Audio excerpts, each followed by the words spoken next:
originally, like years ago in Orlando, I applied for a position on paper that said like nail technician, but by word they told me like, oh, don't worry about what it says on paper. We're gonna let you massage. We're gonna let you do facials, like everything. And it just took a really long time for it to get, where I wanted it to be. And I thought I learned from that lesson. And when I applied to transfer with the same company from Orlando to Miami, I applied for, on paper, it's saying exactly what I want to do. It said full-time esthetician. That's what I've been wanting to do. So I'm like, okay, I'm applying for exactly what I want to do. I felt good about this, but it just happened to me again. I'm doing more massage, not facials. So it happened to me again. Yeah. Listen to the victim words. Yeah. So where are you the perpetrator? Where do you put one thing on paper and do or say another? Or vice versa. Say something but do another and put that on paper. I feel like that happened in my previous marriage. In some sense, just that I feel like I don't know, like just getting married in general was like a promise to be something or allow that person to be something to me that I didn't really ever have the intentions in my heart for that. Yeah. So. Okay. For the intentions. What do you know about your birth story? Not much. The circumstances are in the hospital, your mom, contractions, long labor, short labor, anything? C-section? C-section. It was long labor, C-section. And I know there's a lot of fears because my mom's best friend passed away during childbirth. So during her my childbirth. mom's best friend's childbirth. Yeah, and so I was named after that. And I know there was a lot of fear during her birth with, giving birth with me, that like my grandmother was there like saying prayers, like please don't take my daughter, like thinking she was speaking to the ghost of like, wow, yeah, the passed away, friend, like please don't take her, like, when she had a difficult time. So what was that? Well, that'll explain the difficulty of the birth. This is a very long labor. When you take a job as a nail tech, but they promise you massage, and it took so many years, that was your labor. Mm-hmm. You had to earn the birth of your massage job. Now you have to earn, it's another labor to your esthetician job. So we can see those patterns. We talked about that yesterday, if you watched the video. How those cycles, they're ingrained in our psyche. Before I can get the baby, I have to go through all of this crisis, I have to go through all of this thing. So you're living that out kind of in your life in terms of your examples. But, so entering a contract or entering a relationship or entering some commitment, you have to really, really be in connection with what your true intention is. If not, it's a self-betrayal. So it's almost like a payback, so to speak, for having entered into marriage where you couldn't commit to the contract. Mm-hmm. So you hold yourself hostage, and that had to be something younger, but this is how it shows up mm-hmm. in these contracts at work or relationship. Mm-hmm. Sonia? So I had between the time frame of maybe 3 years, I got rear-ended about 3 or 4 times. And the last time that happened, I actually saw it about to happen because I was stuck in traffic. There was no way, either way, to moving my car to the side or going forward. And I could see the guy in my rear view mirror looking down, like into his car, but not looking at the road. And I knew he was going to hit me because he was coming fast. But luckily it wasn't a really bad hit. I wasn't injured. It just messed up my car a little bit. But I felt like a victim because it had happened so many times, and none of it was my fault, or none of those accidents were my fault. According to the police and according to the law of the world, because you were rear-ended, and when you're rear-ended, it's not your fault. Well, I don't feel that I did anything. No, of course. That's why we continue and perpetuate our cycle. Because on paper, she was cheated on. You were hit. I was abused. I am the victim. You were the victim. We're all the victim. Of course. And the world aligns with our story. This world. Right. But we're thinking beyond. And if we're thinking that everything is happening to us, for us, because it's the universe, what we talked about yesterday, if we're sending out, if the cell is getting the message, imagine, if I'm hearing your message, imagine what the universe, so it's saying rear end, rear-ender, rear-ender, rear-ender. Why do you need to get rear-ended? I keep asking myself that Oh, question. okay, great, so we'll talk about it. But where do you rear-end other people? Where are you the perpetrator? Where do you hit someone from behind? Where do you come from behind when they're not looking? Well, I haven't asked him that way. Rear-ending usually has to do with needing a propelling forward. That you need to be pushed and pushed and pushed. Are you very slow to make a decision? Sometimes. Okay. Yeah. So that could be, but in terms of what you're the perpetrator, if you're the victim, you've been the perpetrator. Right. It's just, this is the way this works.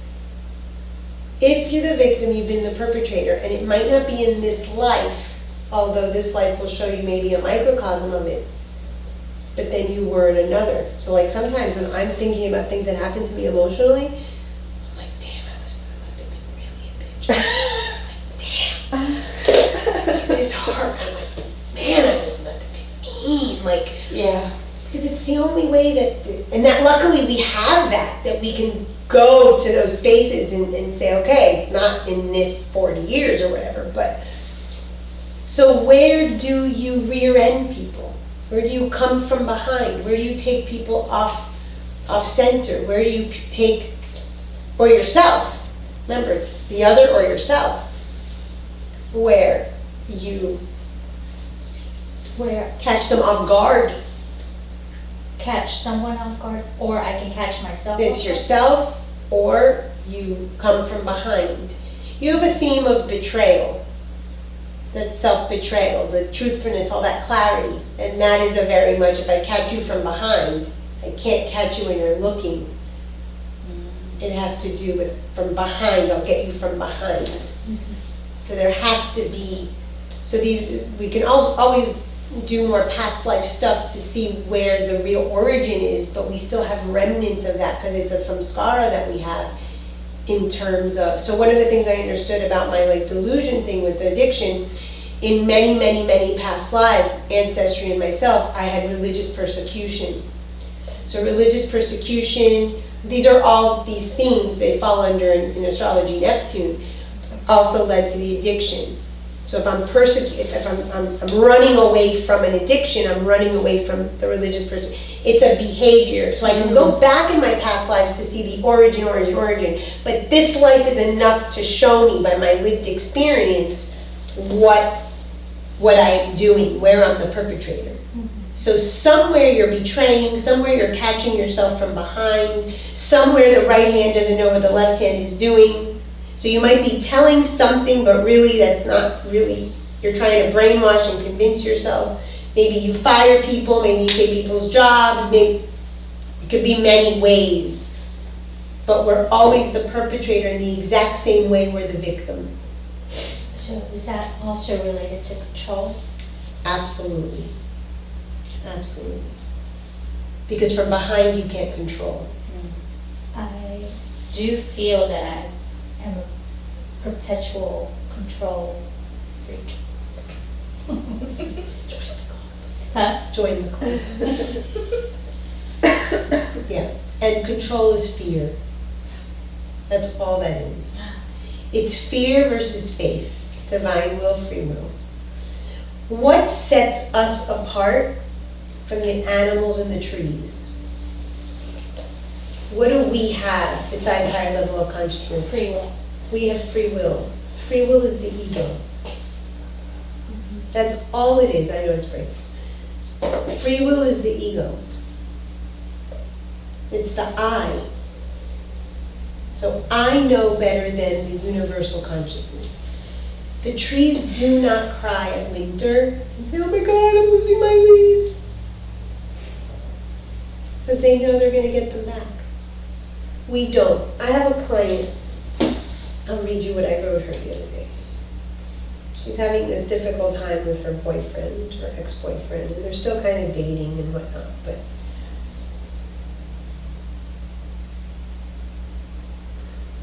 she asks why it hurts so much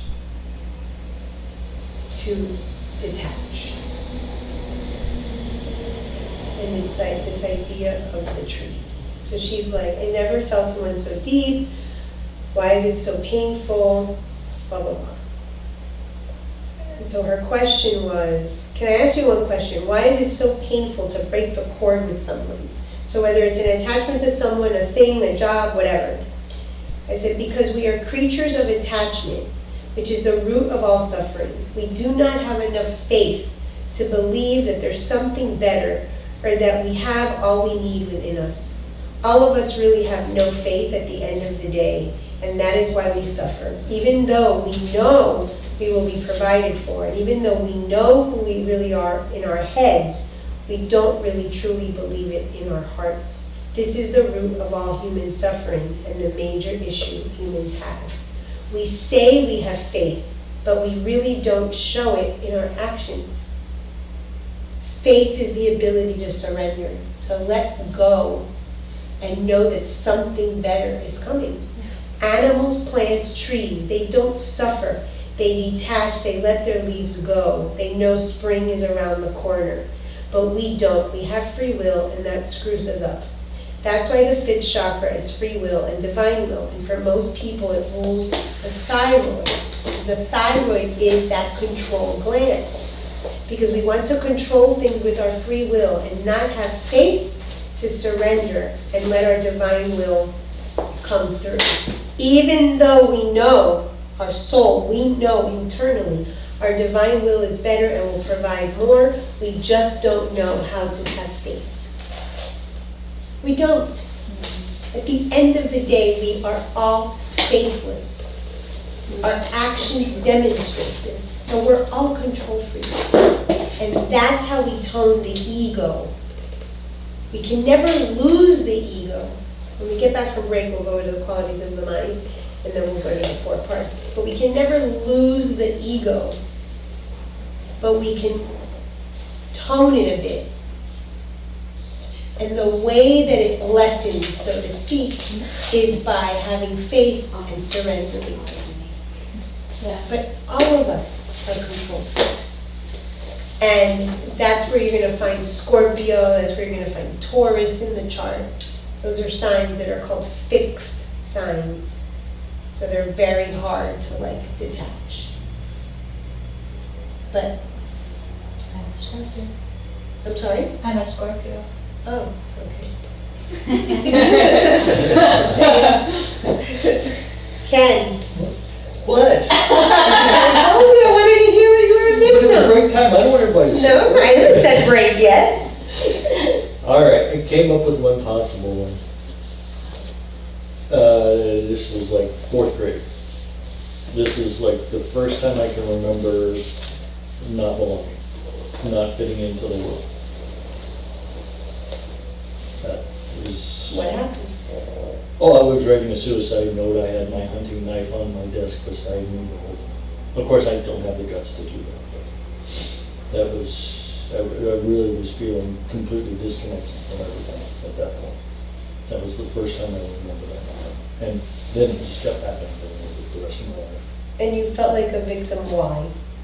Because I wasn't doing anything wrong. I was doing everything I was supposed to be doing to fit in. I was doing everything society said should happen. And I wasn't fitting in because I was too different. So how do you perpetrate?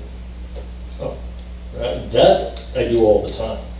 Okay, so if you perpetrate, you victimize. Now you do everything to fit in, now you do everything, what do you do to perpetrate? What, to fit in, or? No. No, perpetrate, from hiring people, employees, and getting them to quit in the first 30 days. I would hire them, and my goal was to get them to quit in the first 30 days. Because I knew if they could make it past 30 days, I could get them to be great. And I did that for years, and it worked, but I also hurt a whole lot of people. But I also created some amazing, people with that terrible way of doing it. No, I've been the perpetrator. That's easy. I can give you a list 4 miles long. So that is victim gone the other extreme. He resonates, and that's an act of selfishness. I am no victim, I'm not victim, but I will own my perpetrator. Yeah. I'm the Nazi, I'm the one who killed the You're- people in the Holocaust, I'm the one who rapes, I'm the one who abuses. I am so evil. I call this Prince or Pauper or God or shit complex. God or shit complex. I like that. Yeah. I like that one. That I like. It's 0 to 100. I have a bunch of those. I think everybody is in one way or another. Oh, of course, Of all of course. us. But notice how uncomfortable he got with the victim. But he owned the perpetrator. Yes. It's not that he's owning the perpetrator. That is not truly what he believes about himself. Right. But that will keep me from being victim if I say how shitty I am. Oh, exactly. Mm-hmm. Victim. So Mm-hmm. it's the bully, right? Of course, it's getting bullied. But I'm Yeah. so strong, I won't appear weak, but I'm weak. I'll become the bully.